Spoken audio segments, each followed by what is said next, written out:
جمعے کے دن کون کون سے کام کرنا سنت ہے؟ جمعے کے دن 12 کام کرنا سنت ہے۔ پہلے نمبر پر مسواک کرنا، دوسرے نمبر پر غسل کرنا، تیسرے نمبر پر عمدہ کپڑے پہننا، چوتھے نمبر پر تیل اور خوشبو لگانا، پانچویں نمبر پر نماز جمعہ کے لیے پیدل جانا، چھٹے نمبر پر مسجد میں جلدی جانا، ساتویں نمبر پر امام کے قریب ہو کر بیٹھنا اور خطبے کو غور سے سننا، آٹھویں نمبر پر سورۃ الکہف کی تلاوت کرنا، نویں نمبر پر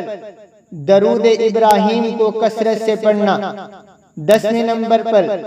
دعا کے قبول ہونے کی گھڑی کو تلاش کرنا،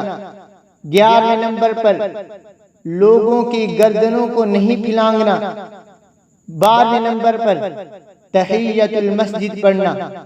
یہ 12 کام جمعے کے دن کرنا سنت ہے، لہذا ہمیں بھی چاہیے ہم یہ 12 کام جمعے کے دن ضرور کیا کریں۔